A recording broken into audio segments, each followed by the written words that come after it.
Lalu tapi bukan sendirian. Yastaghfirun. Kalau ada itu bentuknya jama'. Muslim satu orang, tambah muslimun banyak. Mukmin satu orang, tambah banyak, mukminun. Soim satu orang, kalau banyak soimun. Mukhlis satu orang, kalau banyak gampang bahasa Arab ya? Gampang. Baik.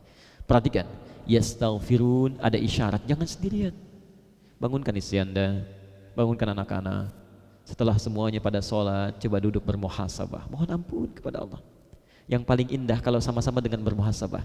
Ya, sama-sama. Barangkali ayah belum tentu hidup sampai esok hari. Selama ini beraktivitas, bekerja, menata rumah tangga, mungkin banyak kesalahannya. Tolong dikoreksi.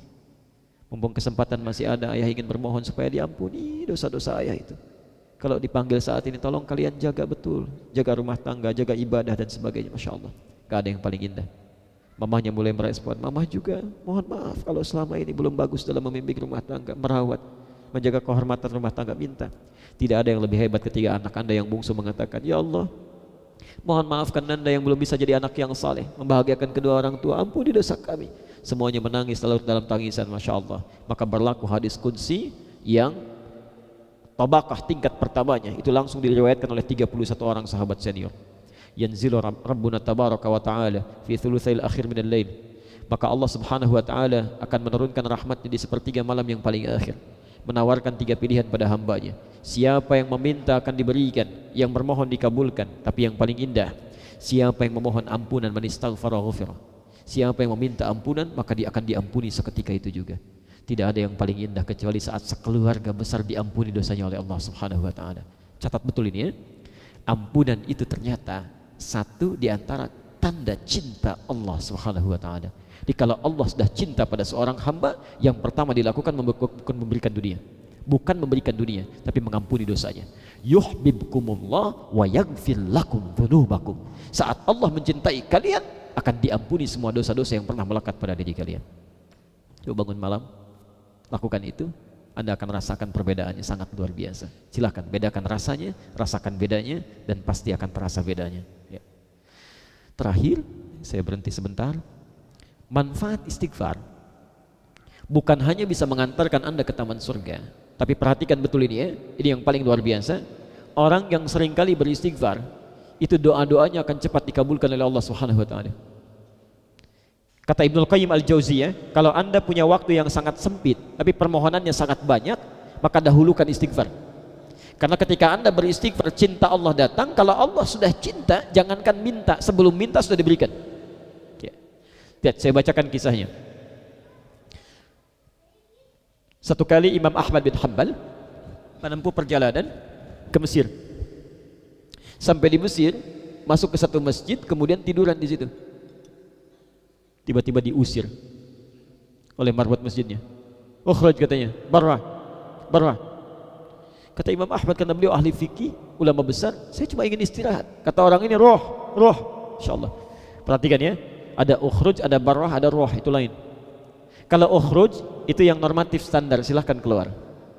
Kalau barrah ya, itu agak pasaran, keluar. Tapi kalau roh itu orang sudah jengkel itu. Roh maksudnya roh keluar dari sini dan rohnya ikut juga. Jangan tinggal sampai dengan rohnya keluar juga ya. Diusir Imam Ahmad. Ini orang tahu tentang kebesaran Imam Ahmad, tapi belum pernah lihat orangnya, saking tawadhunya. Ini tandanya ulama-ulama dulu memang tidak banyak tampil ya, biasa saja, sederhana. Jadi gak kenal orang ini, tapi dengar namanya. Begitu keluar dari masjid, di pelataran masjid istirahat.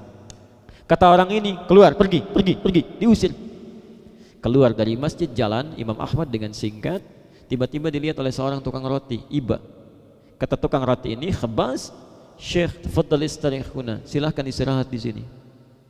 Duduk Imam Ahmad istirahat karena lelahnya. Melihatlah tukang roti ini, setiap akan membuat rotinya, ya, membuat adonannya, itu selalu mengucapkan istighfar. Ya, pukul roti, adonan begini, aduk-aduk, astagfirullah. Kasih air lagi, astagfirullah. Dibulak-balik, astagfirullah. Mulai disimpan, astagfirullah. Mulai dibentuk, astagfirullah. Kata Imam Ahmad, ya Syekh, ma faidat istighfarika?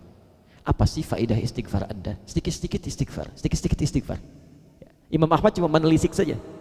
Kata orang ini, wallahi, demi Allah, tidak pernah saya beristighfar dalam kehidupan saya kecuali doa saya selalu dikabulkan oleh Allah Subhanahu wa taala. Selalu dikabulkan oleh Allah. Cuma satu saja yang sampai hari ini doa saya belum terkabul. Apa itu, kata Imam Ahmad? Saya bermohon kepada Allah supaya sebelum saya wafat dipertemukan langsung menatap Imam Ahmad bin Hanbal. Kata Imam Ahmad, Allah, ini yang menyebabkan saya berjalan dari tempat saya tinggal sampai ke Mesir, diusir dari masjid sampai ke sini cuma karena istighfar kamu saja. Ya, cuma karena istighfar kamu saja. Ya. Tapi tolong jangan dipakai, Pak. Astagfirullah, ya Allah, Ustaz Adi kesini, Ustaz Adi kesini. Saya dengar sudah 2 tahun ingin ketemu ya. Ya, baik. Pelan-pelan ya. Jadi istighfar itu bukan hanya mengantarkan pada kemuliaan akhirat, tapi bisa mendatangkan kebaikan dunia. Baik. Saya pelan-pelan dulu, baru tingkat kedua ini. Belum surga 3 atau 4, masih ada waktu.